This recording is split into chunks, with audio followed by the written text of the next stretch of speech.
भाई आवाज आई मेरे सलाम की? आई? भाई जो यूं लगा मैंने कब्रिस्तान में जाके सलाम कर दिया लोगों को, ऐसा ही लगा पहली बार तो मुझे। भाई कब्रिस्तान में सलाम करते हैं, जवाब नहीं मिलता, तो ऐसा मुझे लगा। बहरहाल अल्लाह माफ़ करे, मैं दोबारा सलाम करूंगा, आप जवाब दियो ताकि मुझे पता लगे आप जाग रहे हैं। अस्सलामु अलैकुम व रहमतुल्लाहि व बरकातुहू। हाँ माशाल्लाह, हजरत अब लगा जाग रहे हैं। हाँ जाग रहे हैं माशाल्लाह।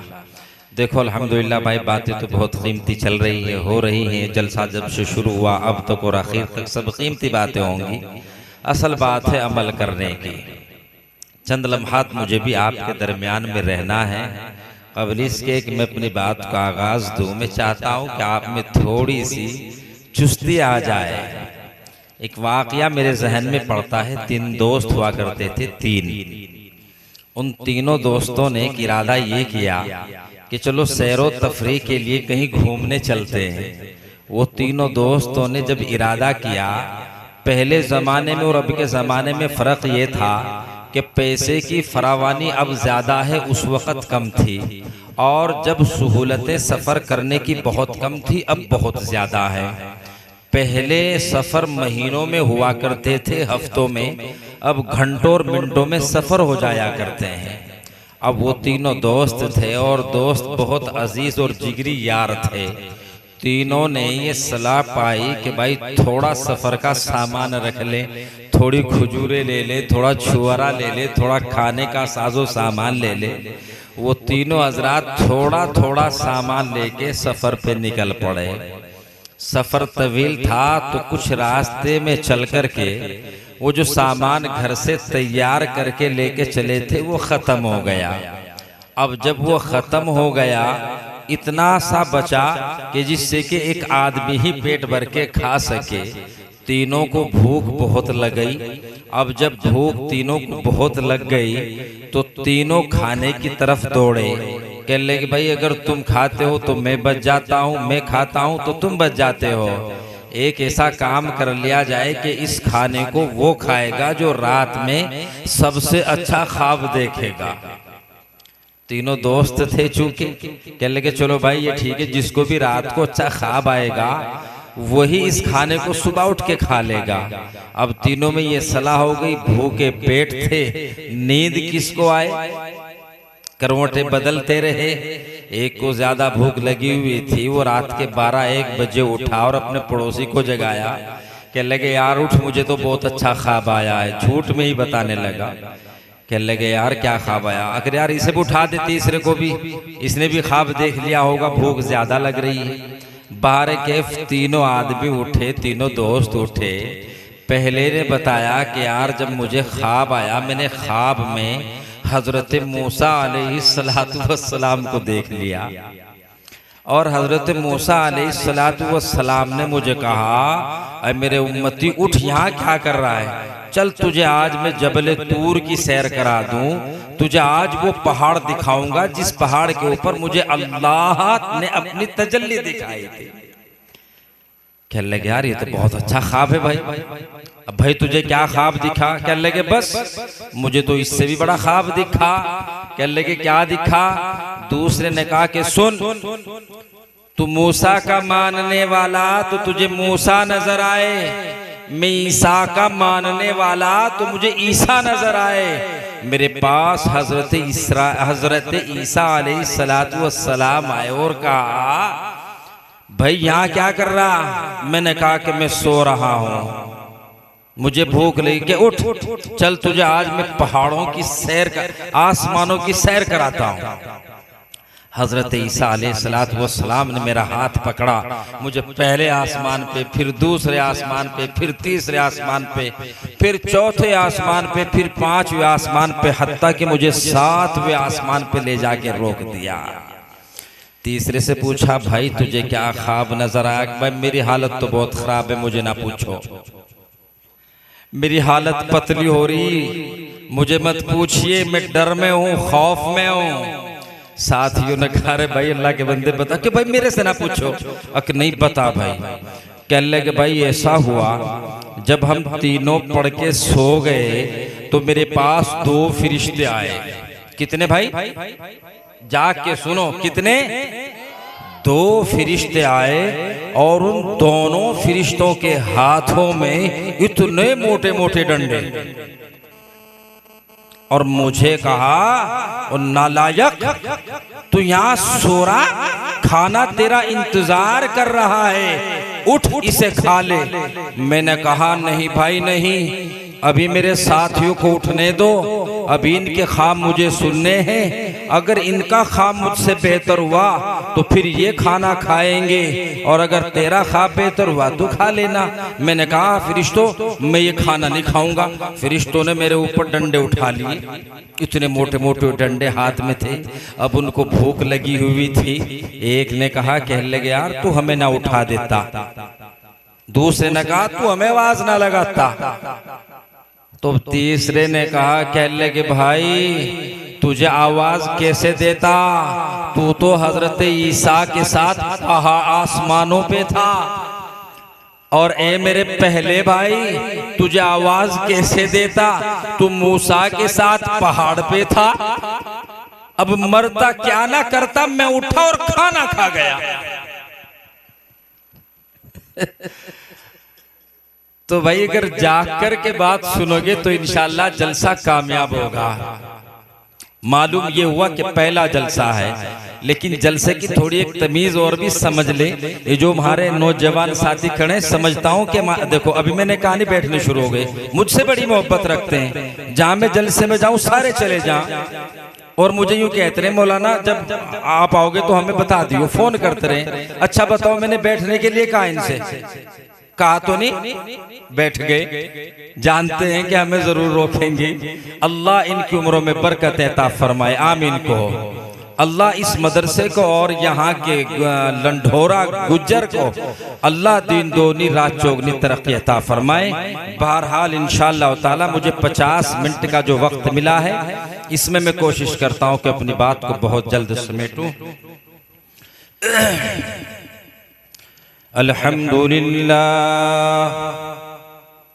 अल्हम्दुलिल्लाह नहमदुहु व नस्तईनुहु व नस्तगफिरुहु व नु'मिनु बिहि व नतवक्कलु अलैहि व नऊज़ु बिल्लाहि मिन शुरूरि अनफुसिना व मिन सय्यिआति अमालिना।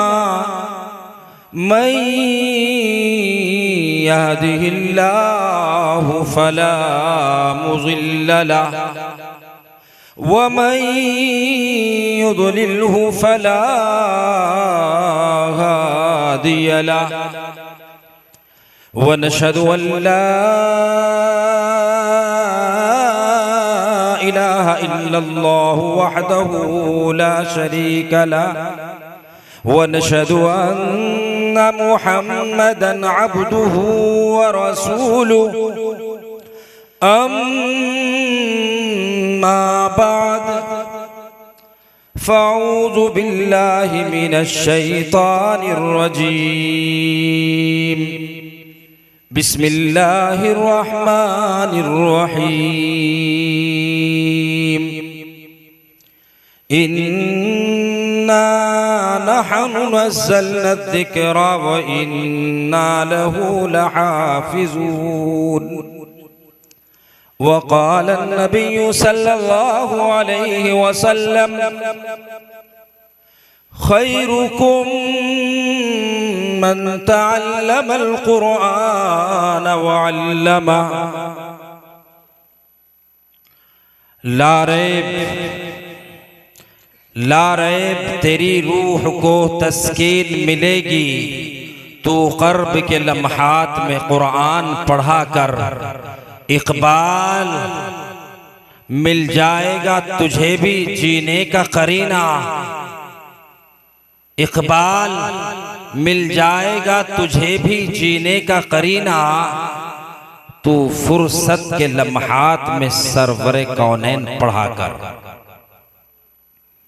एक शायर ने कहा, न जाने दुनिया में कितने साहिबे ईमान जिंदा हैं, न जाने दुनिया में कितने साहिबे ईमान जिंदा हैं, बसाकर दिल में अपने रब का वो फरमान जिंदा है।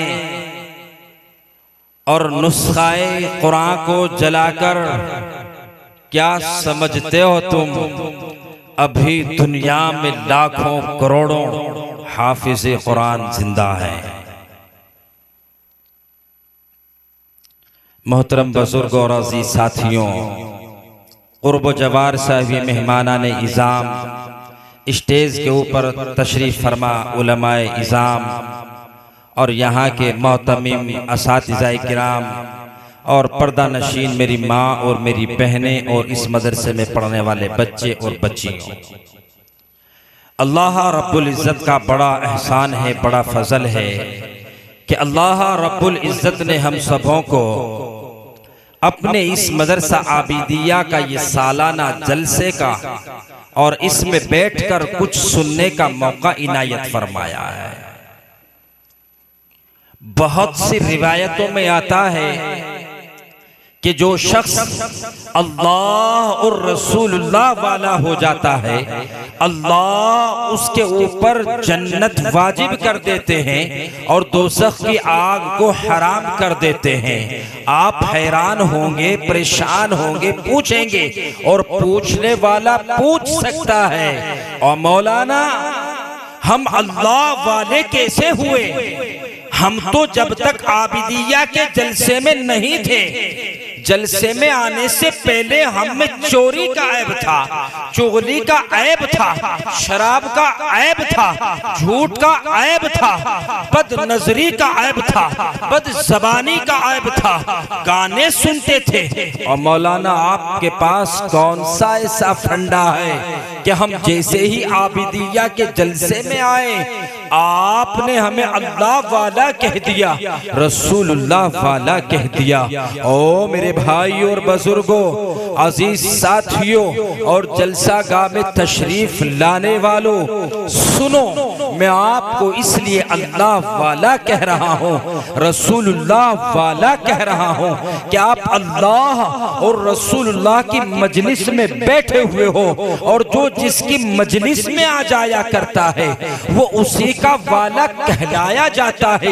आपने देखा होगा इलेक्शन का जमाना आता है, अगर चंद लोग मिलकर के एक झंडे के नीचे बैठे और उस झंडे के ऊपर साइकिल का निशान बना हुआ हो तो लोग ये कहते हैं ये सपा वाले हैं। अगर चंद लोग मिलकर के किसी और एक झंडे के नीचे बैठे, उस झंडे के ऊपर एक हाथी का निशान बना हुआ हो, लोग कहते हैं ये बसपा वाले हैं। फिर आगे और आप चले, किसी झंडे के नीचे आप बैठे और उस झंडे के ऊपर एक पंजे का निशान बना हुआ हो, आप कहेंगे ये कांग्रेसी बैठे हुए हैं। आप और आगे चले, एक कपड़े के ऊपर फूल का निशान बना हुआ हो और फिर उस निशान के नीचे चंद लोग बैठे हुए हो, आप कहेंगे ये लोग भाजपाई बैठे हुए हैं।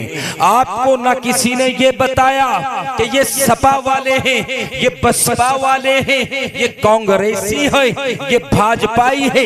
आपने झंडे को देखा और उनकी निशानदही कर दी। और मेरे भाई और बुजुर्गों और लंढोरा के लोगों, मुझे भी इजाजत दो कि तुम सारे के सारे अल्लाह और रसूलुल्लाह के झंडे के नीचे बैठे हुए हो, तो मैं तुम्हें अल्लाह वाला भी कहूं और रसूलुल्लाह वाला भी कहूं।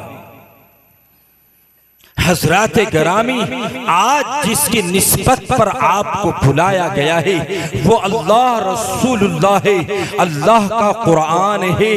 मैंने कुरान शरीफ की एक छोटी सी आयत पढ़ी, इन्ना नहनु नज़्ज़लना ज़िक्र व इन्ना लहू लहाफ़िज़ून।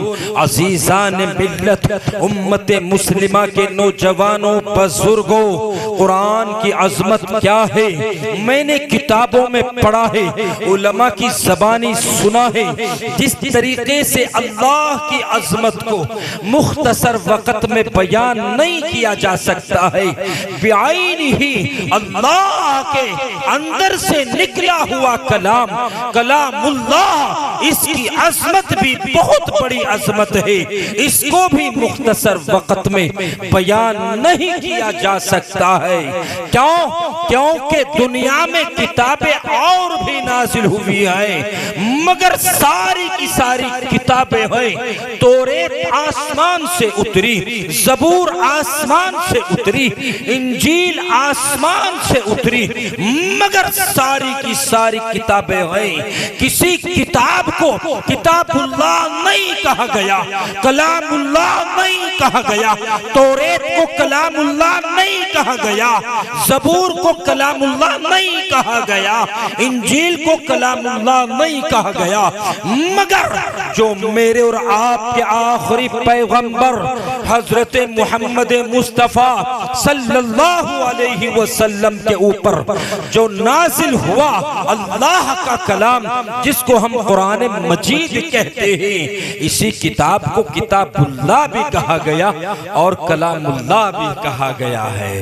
मेरा ईमान है, मेरा ये यकीन है कि दुनिया जब से बनी है, अव्वल से आखिर तक जितनी किताबें इस दुनिया में आई और कयामत तक आएंगी, उन सारी किताबों को जमा करो। मेरा ये चैलेंज है, सारी किताबों को जमा करो और सारी किताबों को जमा करके तराजू के पड़ले में रखो और दूसरे पड़ले में मेरे रब के कुरान का एक जरा सा जुज़्व, जरा सा टुकड़ा रखो और तराजू के पड़लों को उठाओ।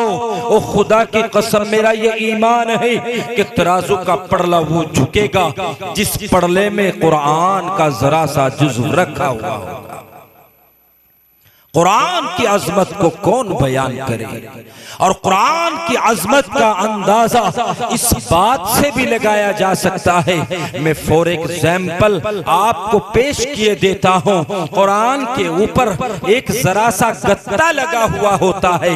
जब तक वो गत्ता कुरान से नहीं जुड़ता है तो उस गत्ते की हैसियत ऐसी होती है कि जो चाहता है, जहाँ चाहता है, उस गत्ते को फेंक देता है, उसके ऊपर पैर रख दिया करता है, उसको आग के हवाले कर दिया जाता है।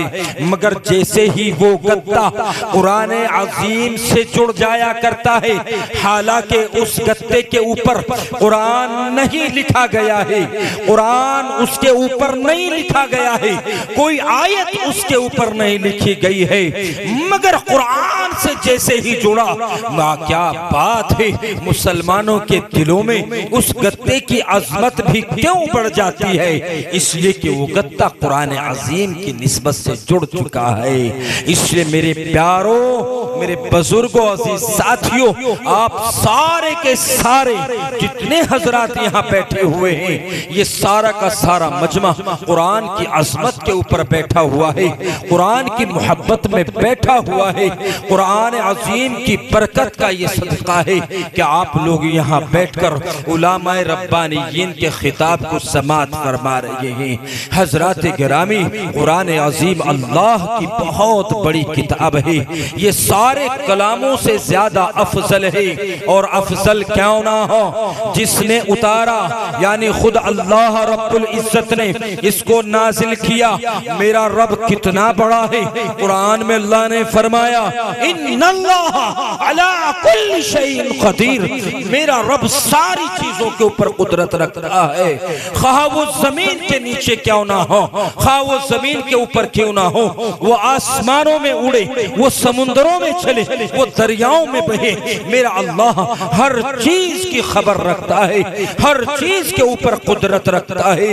ओ मेरे नौजवान साथियों और बुजुर्गों, ओ मेरे भाइयों और पर्दा नशीन माँ बहनों, इससे बड़ा सबूत आपको मैं और क्या दूं? मेरे रब ने फरमाया, किरामन कातिबीन यअलमून मा तफ़अलून, अल्लाह खुद अपने कुरान में फरमाता है, हमने तुम्हारे शानों के ऊपर, तुम्हारे इन कंधों के ऊपर अपने 2 फरिश्तों को मुकर्रर किया हुआ है।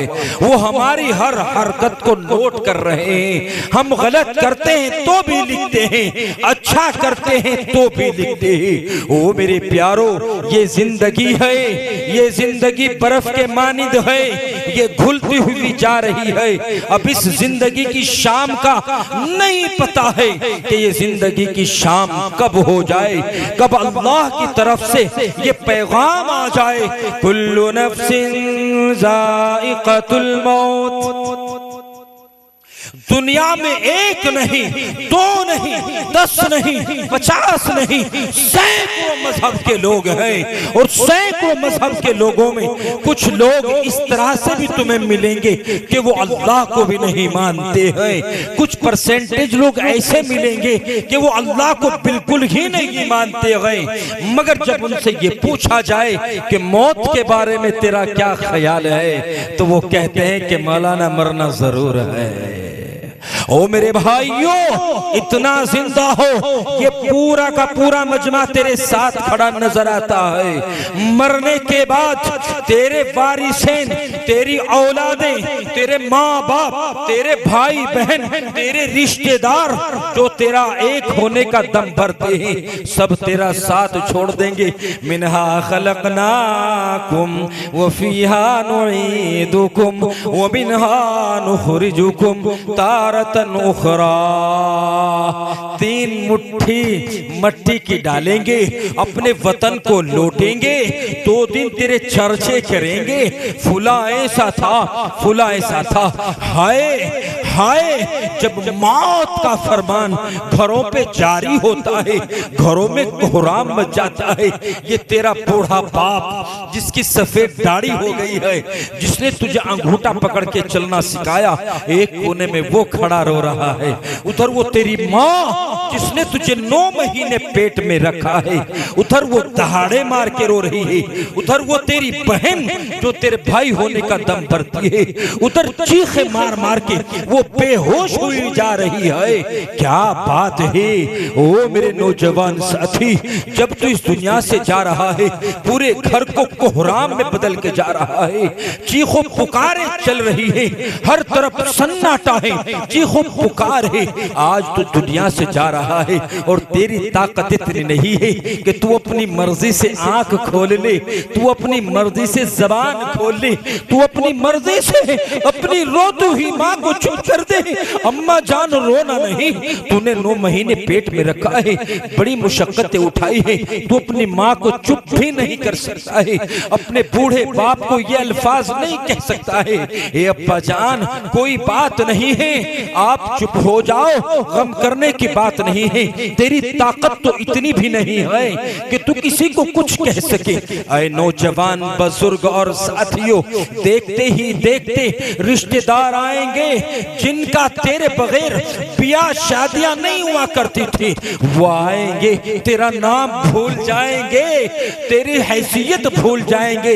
हर आदमी की पुकार ये होती है, जनाजा कब उठेगा, जनाजे की नमाज कब होगी, जनाजा कब्रिस्तान में कब लेके जाया जाएगा। कोई ये नहीं कहता है, ओ नौजवानों, ओ नादानों सुनो, कोई ये नहीं कहता है कि आशिक का जनाजा, आशिक को कब्रिस्तान में कब लेके जाया जाएगा, आस मोहम्मद को कब उठाया जाएगा, आस मोहम्मद का किस वक्त जनाजे की नमाज को पढ़ाया जाएगा। सब जनाजा जनाजा, तेरा नाम भूल गई, तेरी पहचान भूल गई, और एक तू है सबको राजी करने में लगा हुआ है। मगर एक वो रब जो सारी दुनिया का मालिक है, वो खालिक वो है, राज़िक वो है, खाना वो खिलाता है, पिलाता वो है, सुलाता वो है, उठाता वो है। घर उसने दिया, मकान उसने दिया, माँ उसने दी, बाप उसने दिया, बीवी उसने दी, बच्चे उसने दिए, सारी दुनिया को मनाने में लगा हुआ है। मगर तुझे क्या मुसीबत है, तू अपने रब को क्यों नहीं मनाता? कभी गौर किया इस बात के ऊपर? सारे के सारे मजमे में बैठने वालों सुनो, अल्लाह रब्बुल इज्जत की जात ही वो जात है जो अव्वल ता आखिर है। सारी दुनिया को मौत आनी है, हत्ता कि खुद हजरत इजराइल को भी मौत आनी है। जो मौत का फरिश्ता है उसको भी मौत आनी है। तुम कैसे भूले बैठे हो इस कड़वे लफ्ज को, इस सच्चे से लफ्ज को जिसको कोई इनकार नहीं करता है। आज मुसलमानों के घरों में पर्दे का जनाजा निकल गया है। हजरत मौलाना इनामुल्लाह साहिब अपने कलीदी खिताब में फरमा रहे थे, इन नौजवानों को देखो, इन नौजवानों के सरों पे बाल आज मेरे नबी के बाल नहीं है। आज इन नौजवानों के सरों पे बाल सलमान खान के मिलेंगे, शाहरुख खान के मिलेंगे, आमिर खान के मिलेंगे। आज मेरे नबी के बाल नहीं है। आज इन नौजवानों का लिबास देखो, आज इन नौजवानों के कपड़े पहनने के स्टाइल को देखो। भारतीय क्रिकेटर विराट कोहली के मिलेंगे, न जाने किस किस हीरो को अपना हीरो मानते हो, जबकि मेरे नबी ने खबर दी है, मेरे अल्लाह ने कुरान में खबर दी है, लक़द काना लकुम फी रसूलिल्लाहि उस्वतुन हसना।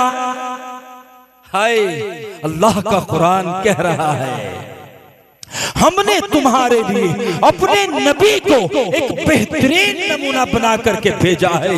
फिर तुम क्या हीरो की तुम इत्तिबा करते हो? हमारा हीरो, हमारा आइडियल, हमारा नमूना, हमारा सब कुछ तो हमारा नबी है। हम गैरों की ठोकरों में क्यों हैं? इसलिए मेरे भाई और बुजुर्ग और अजीज साथियों, इन सारी बातों का लब्बे लबाब ये आता है कि हमने अपने आप को कुरान से अलग कर लिया है, कुरान से दूर हो गए हैं। जब रिश्ता करते हैं, आपकी बच्ची पढ़ी लिखी है, माँ बाप कहते हैं अल्हम्दुलिल्लाह कुरान की पढ़ी लिखी है, बेइज्जती जेवर पढ़ी है, तहज्जुद गुजार है, 5 वक्त नमाज है, ठीक है। शादी हो गई, 2 दिन गुजरे, 10 दिन गुजरे, ये पर्दा नशी मेरी माँ बहनें हैं, सुबह उठेंगी, कुरान की तिलावत करेंगी, अपनी सास के बताएंगी, अपने ससुर को बताएंगी कि हम कुरान के पढ़ने वाले हैं, अपनी सास को दिखाएंगी हम कुरान के पढ़ने वाले हैं। माँ बाप भी कुरान दे देंगे जहेज में, गाड़ी में आगे की जानिब रख देंगे, हमारी बच्ची कुरान की पढ़ी हुई है, मगर 10 दिन कुरान को पढ़ेगी, उसके बाद कुरान ताकों में सजा दिया जाता है, कपड़ों में लपेट करके ताक में रख दिया जाता है। अब जितना वक्त मिलता है मोबाइल चल रहा है। हालांकि हाल तो उम्मत मुस्लिमा का ये है, जब मेरी बहन के पेट में मादरे रहम में बच्चा पलना शुरू होता है, होना तो ये चाहिए था कि तेरे पेट में, ए मेरी बहन तू जल से माई है, तू भी सुन ले। हाल तो ये होना था कि जब तुझे अल्लाह खुशखबरी का ऐलान करते, तेरे मादरे रहम में बच्चे की खुशखबरी का ऐलान करते, तो कुरान की तिलावत पढ़ाती, तो दिन में 2 बार पढ़ती, तू हर नमाज के बाद सूरह यासीन पढ़ती। मगर मेरी बहना, तूने तो जुल्म ये किया है कि जितना तुझे वक्त मिलता है उतने वक्त में तुम मोबाइल को देख लेती है। अब रात का 1 बज गया, सीरियल में है, इधर बेटा मोबाइल पे लगा हुआ है, इधर बाप मोबाइल पे लगा हुआ है। हाल तो उम्मत का ये है कि 50-60 साल का बूढ़ा जिसके हाथ में कब्र, जिसकी उम्मीदें खत्म हो चुकी है, जिसके हाथ में तस्बीह होनी चाहिए थी, जिसके हाथ में मुसल्ला होना चाहिए था, आज 50 साल का बूढ़ा भी आज फिल्में देख रहा है, 60 साल का बूढ़ा भी फिल्में देख रहा है, और कह रहे हो मुसलमानों पर जुल्म हो रहा है, और कह रहे हो हमें मारा जा रहा है। और खुदा की कसम सुनो, सुनो, मैं नहीं कहता हूँ, मेरा नबी कहता है कि जब तक तुम अपनी असली ईमान की हालत पे रहोगे, और खुदा की कसम दुनिया की कोई ताकत तुम्हारा बाल बेका नहीं कर सकती है। और जब तुम मुझे छोड़ दोगे, मेरे दीन को छोड़ दोगे, तुम्हें अदना सा आदमी भी जो तुम्हारी ठोकरों में पलने वाला है, वो तुम्हें ठोकरे मार मार के घरों से निकाल देगा। और मुझे दूसरी बात ये अर्ज करनी है, आज बेपर्दगी का आलम हमारे घरों में बहुत ज्यादा हो चुका है। आज मुसलमान शादियों में जब जाते हैं, आज मुसलमानों के घरों का आलम ये है, एक जमाना था कि जब बच्ची बाप के सामने आया करती थी, खुले सर ना आया करती थी। ए मेरी बहन, ओ मेरे भाइयों, ओ लंढोरा के जलसा में आने वालों, आज क्या हर घर का माहौल नहीं है कि जब बच्ची बाप के सामने आती है, माँ के सामने जाती है, भाई के सामने जाती है, आज उसका सीना खुला हुआ है, आज उसके बाजू खुले हुए हैं, आज कपड़ा इतना बारीक है कि चलते हुए पिंडलियां नजर आ रही है। मैं पूछना चाहता हूँ, और लंढोरा के गैर मुसलमानों, ये गलती उनकी नहीं है, ये गलती हमारी गलती है। इसलिए मेरे भाइयों, दो चीजों की मजबूती से पहरादारी करो। एक अपनी बच्चियों की, जो बच्चियां बाजारों में निकल रही हैं, उनकी देख दो में रहो, उनको देखो। दूसरा, उनके कपड़ों के ऊपर कंट्रोल करो। खुदारा खुदारा, मैं तो आज आपके जलसे में आया, नहीं मालूम आगे आऊं ना आऊं, मेरी बात अगर कड़वी लगे माफ कर देना, मगर हक बात कह के यहाँ से मुझे जाना है। आज मुसलमानों के घरों से पर्दे का जनाजा निकल चुका है, कुरान की तिलावत निकल चुकी है। हाल तो ये है, अगर कुरान के पढ़ने पढ़ाने वाले, ये 2-4 मदरसे वाले हमारे घरों पे दस्तक दे देते हैं, हम इनको हकीर समझते हैं, इनको फकीर समझते हैं, इनको जलील समझते हैं। हाल तो ये है कि बस्ती का, इलाके का, महल्ले का कोई चौराहा ऐसा नहीं है जहां उलमा की बुराइयां नहीं है, जहां इन उलमा को जलील नहीं किया जा रहा है। कहीं इनकी सोशल मीडिया के ऊपर वीडियो अपलोड करके डाली जाती है, कहीं इनको पेट भरने वाला मुल्ला कहा जाता है, कहीं इनको दुकान चलाने वाला मुल्ला कहा जाता है। ओ आबिदिया के जलसे में आने वालों, ठीक है, तुम आबिदिया को भी दुकान कहो, दूसरा मदरसा खुलेगा उसको भी दुकान कहो, और मैं भी दुकान कह रहा हूं, मगर इन दुकानों से जरा ये भी तो देखो तुम्हें सौदा क्या मिल रहा है। ये वो वाहिद दुकान है। इन बच्चों के चेहरों को देखो, मेरे काले कोसोटे चेहरे को ना देखो, इन बच्चों की मासूमियत के सरों के ऊपर पगड़ियां देखो। ये आबिदिया की देन है, ये लंढोरा के गुजर के इस मदरसे की देन है। आज 10-15 बच्चे अल्हम्दुलिल्लाह कुरान की दौलत से मालामाल हो चुके हैं। 10-15 बच्चियां उधर देखो, कुरान की दौलत से मालामाल हो चुकी है, बुनियाद मजबूत हो चुकी है। अब आगे चल के ये बच्चियां मुर्तद नहीं होंगी, वरना स्कूल और कॉलेज यूनिवर्सिटी में पढ़ने वाली बच्चियों का हाल ये है कि किसी के पैसे के ऊपर मर के मुर्तद है, किसी के हुस्न जमाल पे फिदा होकर के मुर्तद है, हत्ता के ईमान छोड़ रही है। क्यों? इसलिए कि उनकी बुनियादें कारी सुहेल के मदरसा आबिदिया में मजबूत नहीं हुई थी।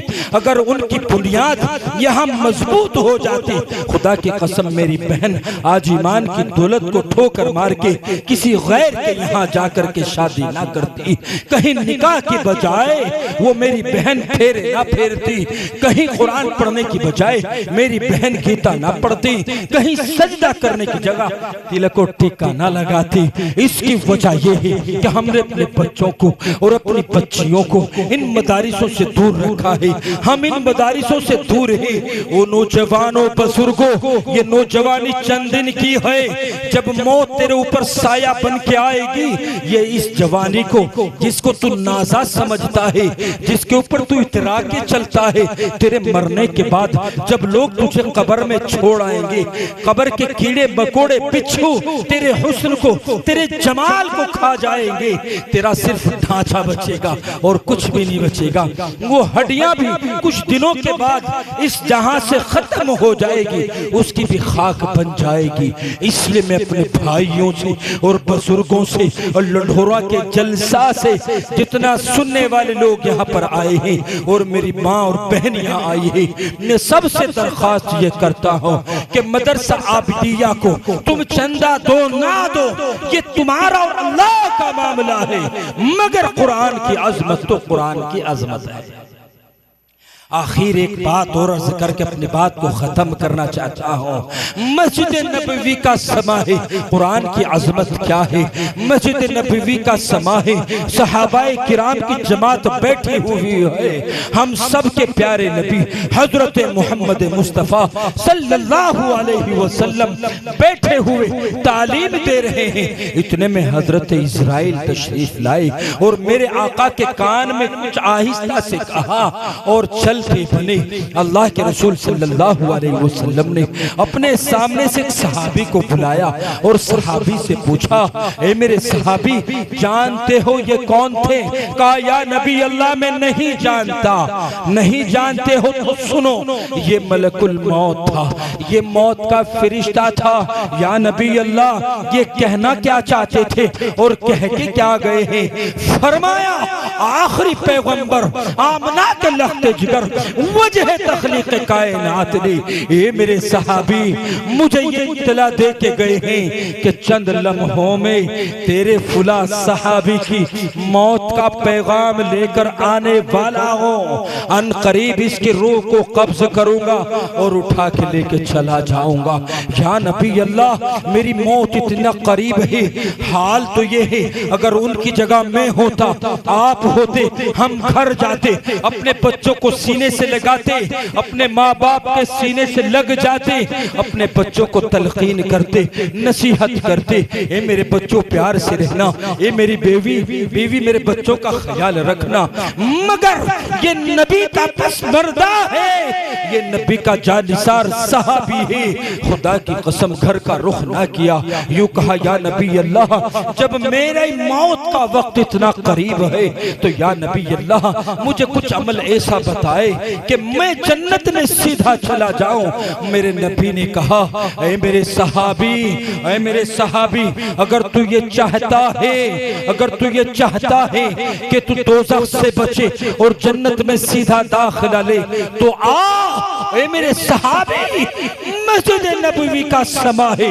इमाम राज़ी रहमतुल्लाहि अलैह इस रिवायत को नकल करते हैं, फरमाते हैं कि मेरे नबी ने कहा ए मेरे सहाबी आज तो कुरान उठा ले और तू कुरान पढ़ता चल, मैं तुझे कुरान पढ़ाता चलूं।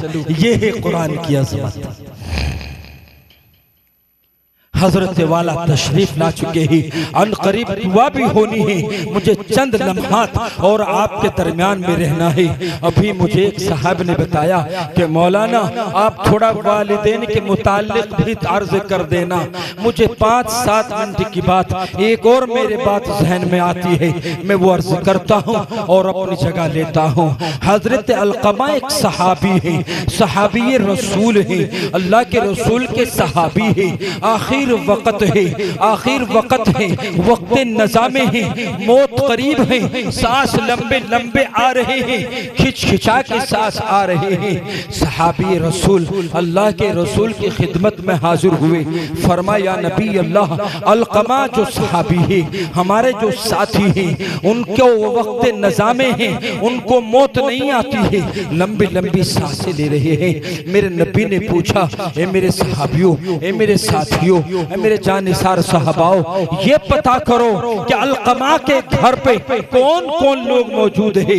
सहाबाओं ने बताया, किस्सा मुख्तसर कर रहा हूँ। सहाबाओं ने बताया या नबी अल्लाह अलकमा की वालिदा मोहतरमा जिंदा है। कहा बुलाओ। अलकमा रज़ियल्लाहु ताला अन्हा की वालिदा को अल्लाह के रसूल के पास बुलाया गया। अल्लाह के रसूल सल्लल्लाहु अलैहि वसल्लम ने अलकमा की वालिदा से पूछ लिया, ए वालिदा मोहतरमा, ए अलकमा की माँ, तेरा अलकमा का मामला क्या है? अलकमा की माँ ने बताया या नबी अल्लाह अलकमा का जिक्र ना करें, अलकमा बदल चुका है, अलकमा बदल चुका है। अल्लाह के रसूल ने फरमाया अम्मा जान वो वक्त नज़ा में है, आप उसको माफ कर दो, वक्त नज़ा में है। माँ का दिल बर्दाश्त है, माँ के दिल पे खराश है, चोट आई हुई है, क्योंकि माँ 9 महीने अपने बच्चे को पेट में रखती है और किस किस हाल में रखती है। अल्लाह अकबर। अगर दिल में ये चाहा कि अंगूर खा लूं, अंगूर पेट में डालना चाहा, बच्चे ने अंदर से कहा अम्मा जान अंगूर की जरूरत नहीं है, घर से बाहर निकली उल्टी कर दी। दिल ने चाहा सेब खा लो, सेब का इरादा किया, बच्चे ने अंदर से आवाज दी अम्मा जान नहीं नहीं सेब की जरूरत नहीं है, थोड़ा खाया फिर बाहर निकाल दिया। हाय तेरी माँ 9 महीने जब तक तुझे पेट में रखती है, मुझे पेट में रखती है, ना तेज दौड़ सकती है, ना कूद सकती है, ना तेज चल सकती है, सिर्फ इसलिए कि मेरे बच्चे को तकलीफ ना हो जाए। रात रात भर दर्दों में तुझे उठा उठा करके बिठाती रहती है, मेरे बच्चे को तकलीफ ना हो। रिवायतों में आता है अगर कोई शख्स अपनी माँ का एक पैर पे खड़ा होकर पूरी जिंदगी खिदमत गुजार बनकर खड़ा रहे, पूरी जिंदगी खिदमत करता रहे, तो माँ के पैदाइश के वक्त का एक दर्द का बदला नहीं दे सकता है। और आज बीवियों के चक्कर में मैं ये नहीं कहता कि बीवियों की नाकदरी ना करो, ओ खुदारा इस माशरे में ऐसे भी लोग मिले हैं कि आज 6 महीने हो गए हैं माँ के साथ बात नहीं करता है, बाप से नहीं बोलता है, बाप दरवाजे पे बैठा हुआ है, बेटा कमरे में घुसा और सीधा बीवी के पास, अरे नौजवान तुझे क्या हो गया, ये तेरा बाप है, ये तेरी बूढ़ी माँ है, रात दिन तेरे लिए दुआएं करती है, खुदारा इसके लिए कुछ तो समझ कर। इसलिए बहरहाल वक्त की किल्लत है, इंशाअल्लाह फिर आऊंगा बताऊंगा।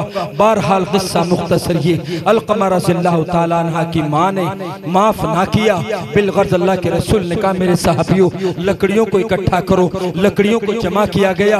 माँ ने पूछ लिया, माँ है, माँ है, माँ ने पूछ लिया ए मेरे नबी या नबी अल्लाह इन लकड़ियों का क्या करोगे।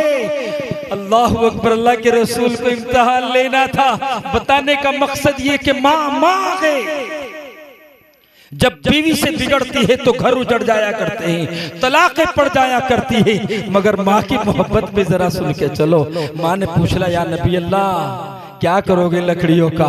कहा अम्मा जान अब हमसे ये हाल अलकमा का नहीं देखा जाता है, हम इसको आग के हवाले कर देंगे। ओ खुदा की कसम माँ की मोहब्बत का ज़ब्त का बंधन टूटा और यूँ कहा हो मेरे नबी, अरे आखिरी नबी या नबी अल्लाह गवाह रहना मैंने अपने अलकमा को माफ कर दिया। इतना कहना था, अलकमा की जबान से कलमा जारी हो गया, ला इलाहा इल्लल्लाह मुहम्मदुर रसूलुल्लाह। नारे तकबीर, जरा जोर से लगाओ भाई एक बार, नारे तकबीर।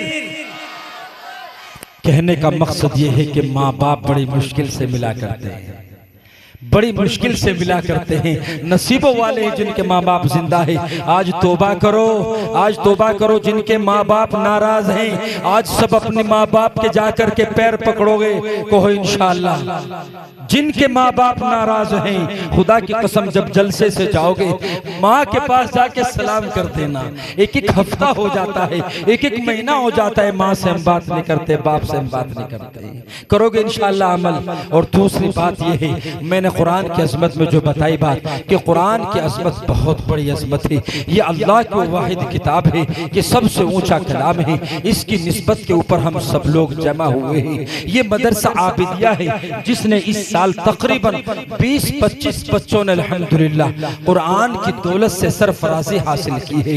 सच बताओ ये मदारिस जो मदारिस में काम करने वाले हैं, क्या इनका हक नहीं बनता है कि इनकी भी कुछ ख्वाहिशें हों, इनकी भी कुछ तमन्नाएं हों, इनकी भी कुछ आरज़ुएं हों। अब जब मैं मदरसे की जानिब गया, हजरत मौलाना इमरान साहिब, मुफ्ती इमरान साहिब मेरे बड़े अजीज हैं, इनके वक्त की 5 मिनट में ले रहा हूँ, आप मुझे इजाजत दें। जब मैं इस मदरसे में दाखिल हुआ, मेरी आंखें अश कर रही थी, मेरा दिल ये तड़प रहा था, इलाहा जब मैं इस लंढोरा की बस्ती में चला, सड़कों पे चला, आलीशान मकान ही, इस मदरसे से पहले भी आलीशान मकान बने हुए हैं, जिधर खाना खाने के लिए गए आलीशान मकान बने हुए हैं। इलाहा ये क्या जुल्म है कि तेरा घर हो, तेरे नबी की तालीम हो, कुरान का दस्तरखान दोनों वक्त बिछ रहा हो,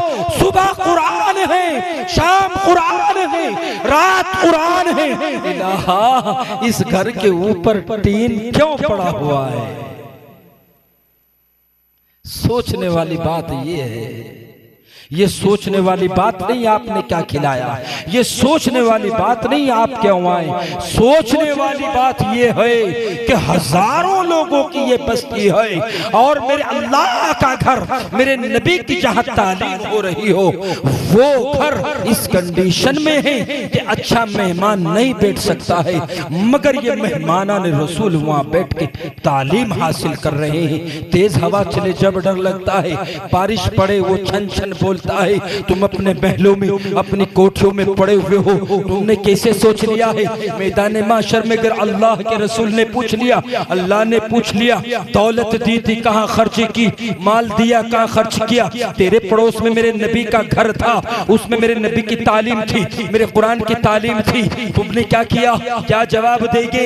बताओ नौजवानों, वो बुजुर्गों, बाजारों में, मोबाइलों में, शॉपिंगों में, ब्याह शादियों में, साले सालियों की शादियों में 10,000 20,000 रुपए खर्च कर देते हो, मगर ये आबिदिया का मदरसा है, 3 कमरे, तीनों की हालत खस्ता है, ना बैठने का अच्छा इंतजाम है, और इसकी वजह वाहिद ये सारा मजमा है। जितना काम कारी सुहेल के बस में था कर दिया है, बुनियाद डालनी थी, बीज डालना था, डाल दिया है। आपसे दर दर जाके आपके बच्चों की भीख मांग रहे हैं, इससे ज्यादा ये और क्या कर सकते हैं? अब तो काम मेरे भाइयों आपका और मेरा है। बताओ ये मदरसा आबिदिया तुम्हारा मदरसा नहीं? किसका मदरसा है? हाथ उठा के बताओ, तुम्हारा है कि नहीं? तुम्हारा है ना? हाथ उठाओ, ओ खुदा की कसम हाथ उठाओ। अगर मैदान महशर में अल्लाह ने यही सवाल कर लिया, बताओ कोई नेक अमल ये कहना इलाहा कुर्बानी देने के लिए ना माल था ना जान थी, बस हाथ की 5 उंगलियां खड़ी कर दे दी, ये काफी हो जाएगा। मगर ताज्जुब ये है माशाअल्लाह खुशहाल गांव है अल्हम्दुलिल्लाह। मदरसे से पहले जो घर देखे बड़े बड़े घर हैं अल्हम्दुलिल्लाह। और खुशखबरी की बात यह मालूम हुई कि जो कारी साहब के दादा या वालिद जो भी थे, मैं आज पहली बार आपकी बस्ती में आया हूँ, उन्होंने अल्हम्दुलिल्लाह वो भी कोई दिल जले और दिलावर थे, 2 बीघे जमीन अल्हम्दुलिल्लाह मदरसे का नाम उन्होंने दे दी है। उन 2 बीघे की जमीन उन अकेले ने दी है, और 2 बीघे जमीन के ऊपर अगर 2-4 कमरे ये सारा गाँव मिलवा कर मिलकर बना दे तो सच बताओ जन्नत में क्या तुम्हें महल नहीं मिलेंगे? करोगे सब इंशाअल्लाह। जब साल भर हम बच्चों को सबक पढ़ाते हैं ना, तो हम साल में उनका इम्तिहान कराते हैं, देखते हैं कि हमने जो पढ़ाया उसमें बच्चों ने क्या कामयाबी हासिल की नहीं की है। अब हम इतनी देर से बैठे हैं बोल रहे हैं, अगर आप कहें तो जरा से एक चिट्ठी आपके इम्तिहान की भी लेके देख लो, क्या मुश्किल है? कितने आदमी बैठे? 300 आदमी बैठे हुए हैं। मुझे नहीं पता है आप में लखपति कौन करोड़पति कौन है, मगर मैं इतना जानता हूं तुम सारे दौलतमंद हो, क्योंकि तुम्हारे पास ईमान की दौलत है, कुरान की दौलत है, तुम्हें मदरसा आबिदिया मिला है, तुम सारे के सारे मालदार हो। इसलिए मेरा एक छोटा सा मुतालबा, 10 मिनट में मुझे बात खत्म करनी है। 50 मिनट का वक्त मिला था, जिसमें तकरीबन 35 मिनट 40 मिनट हो चुकी है। आपसे मैं अदब के साथ दरख्वास्त करूं, आपसे मैं अल्लाह और उसके रसूल की खातिर ये दरख्वास्त करूं कि ये मदरसा है, इंशाअल्लाह मेरी दिली तमन्ना ये है, और मैं ये चाहता हूं कि आज हमने इस जलसे में इस मदरसे पे 3 शेड देखा है, आइंदा जब ये जलसा होगा तो इंशाअल्लाह लिंटर देखेंगे को इंशाअल्लाह। और उस लिंटर के लिए मेरी सबसे पहली आवाज एक बहुत मामूली सी, हालांकि कारी आबिद साहब मौजूद हैं, मैंने कहा कारी आबिद साहब आज मैं यहाँ के लोगों से जरा सा कुछ कह करके देख लूं। कहा और कारी साहब मौलाना हमारे गांव के लोग बहुत दे रहे हैं, बड़ा खर्च कर रहे हैं, इनसे आप कुछ ना कहना। मगर मैंने बर्जस्ता कहा कारी सुहेल साहिब आज हमारा और लंढोरों के लोगों का मामला है, आप आज अलग रहेंगे। ये मेरे भाई हैं, मैं इनका भाई हूँ, ये मेरे बाप हैं, मैं इनका बेटा हूँ, ये कुछ मेरे बेटे हैं, मैं इनका बाप हूँ, ये मेरे छोटे भाई हैं, मैं इनका बड़ा भाई हूँ। मैंने सोचा, मैंने दिल में ये तहिया किया, मौलाना नामुल्लाह साहब बयान करके गए, मैंने तभी सोचा कि मैं आज किसी एक आदमी से 10,000 रुपए का मुतालबा करूंगा। इस पूरे मजमे में कोई मुझे 10,000 रुपए पहले नंबर पे आके दे, ताकि मैं अल्लाह के घर के लिए कल मैदान माशर में कैसे कुलाहा लंडोरे में आपके घर के लिए चीखा था, आपके नबी के जहां तालीम होती थी उसके लिए मैं जा करके आया हूँ, हाजिरी लगा करके आया हूँ। 10,000 रुपए का मेरा मुतालिबा है। कोई एक आदमी आ सकता है? कोई है? अल्लाह का कोई ऐसा साखी जबरदस्ती नहीं। और ये भी मत सोचना ये पहला जलसा है। और ये भी बता दूं कि जितने मदारिस हैं, मदरसा आबिदिया से लेकर दारुल देवबंद तक, सारे मदारिस चंदों के ऊपर चलते हैं। अगर चंदा करना गलत होता तो ये काम बहुत पहले बंद हो जाता, मगर उम्मत मुस्लिमा अल्लाह के फजल से इन मदारों को दे रही है और उम्मत मुस्लिमा के बच्चे कुरान की तालीम से हर रोज माला माल हो रहे हैं। इसलिए मेरा छोटा सा मुतालिबा 10,000 रुपए का कोई एक आदमी नहीं है। अल्हम्दुलिल्लाह इतने बड़े मजमे में नहीं, माशाअल्लाह है कोई अल्लाह का शेख 5,000 रुपए वाला। अच्छा चलो 5,000 रुपए तो ज्यादा नहीं। साली का अगर ब्याह हो जाए तो फ्रिज देने भागते हो, क्यों? पता है वहां बड़ी सरकार है, उसका डंडा बड़ा सख्त है। अल्हम्दुलिल्लाह माशाअल्लाह सुम्मा अल्हम्दुलिल्लाह। मेरे अल्लाह, मैं इतने लोगों के दरमियान दुआ कराऊंगा तुम आमीन कहना। ए मेरे अल्लाह, आपका नाम क्या अब्बाजान? मोहम्मद फरमान के लिए दुआ करें, अल्लाह इनकी तमाम परेशानी को खत्म फरमा दे। क्या तो आमीन। अल्लाह फरमान की फरमाना, अगर हयात है तो जोड़ा सलामत फरमा दे। क्या दुआ आमीन। और अगर चल बसी हो तो दुआ करो अल्लाह मग़फ़िरत फरमा दे। क्या दुआ आमीन। माशाअल्लाह मोहम्मद फरमान, माशाअल्लाह अल्हम्दुलिल्लाह। नकद लेते रोजी जलसों के जो उधारे वो आते नहीं। हनीफ ठेकेदार साहब कहाँ है? आ गए माशाअल्लाह अल्हम्दुलिल्लाह। हमारे भाई मोहम्मद हनीफ साहिब लंढोरा से ही हैं। अल्लाह का फजल है कि उन्होंने भी हमारी आवाज के ऊपर लब्बैक कही और 5,000 रुपए उन्होंने भी अल्हम्दुलिल्लाह मदरसा आबिदिया को ताउन दिया है। देखो मैं ये तो नहीं कहूंगा कि 5,000 में जन्नत के दरवाजे पहला खुलेगा, दूसरा खुलेगा, तीसरा खुलेगा, मगर इतना जरूर कह के जा रहा हूँ कि आज अल्लाह की रजा के लिए यहाँ चंदा दोगे तो इंशाअल्लाह ताला अल्लाह की जन्नत में बेहतरीन जगहें तुम्हें मिलेंगी, इसके बदल बेहतरीन तुम्हें मिलेंगे। माशाअल्लाह 5,000 रुपए भाई मोहम्मद फरमान, 5,000 रुपए भाई मोहम्मद हनीफ ठेकेदार साहब। तीसरे नंबर पे कोई और आ जाओ। ये मैं जितना वक्त ले रहा हूँ हजरत मौलाना इमरान साहब का ले रहा हूँ, और हो सकता है बाद में मेरी क्लास भी लगे, मुझे आगे ठाड़ना दे पीछे से। कोई है भाई अल्लाह का सखी? 5,000 रुपए तीसरे नंबर का कोई नहीं है। अल्लाह अकबर। जलसा पहला है ना, कारी साहब कहीं पहले तो हलाल निकल लिए इन सबको। अच्छा माशाल्लाह। अच्छा एक काम कर लो मेरे कहने से, देखो इन्होंने मुझे बात कही, जो जैसा इरादा लेकर के आया है 1,500 का, जो जैसा इरादा जलसे में देकर के आया है, उनसे मेरी दरखास्त वो आते रहे और बैठ जाए इंशाल्लाह, खड़े हो जाए, चाहे 500 चाहे 100 चाहे दो सब दो। हाजी निसार साहिब माशाल्लाह 5,000 रुपए इन्होंने दे दिए हैं। 1,000 वाले भी 10-20 आदमी आ जाओ यारो, 500 वाले भी माशाल्लाह जज़ाकल्लाह। बहुत से लोगों ने 1,500 दे रखे, जिन्होंने दिए वो मेरे कहने से आ जाए। मेरी भी थोड़ी सी बात रख ले, मैं भी आप ही का बच्चा, आप ही का भाई माशाल्लाह। चाहे 100 चाहे 2 चाहे 100 जो भी देना है। बेटा रुमाल दिखा, यहाँ रुमाल डाल दे माशाल्लाह अल्हम्दुलिल्लाह। बैठते रहे। हजरत मौलाना इमरान साहिब मद्दज़िल्लकुम लालिया तशरीफ ला चुके हैं, दुआ होगी।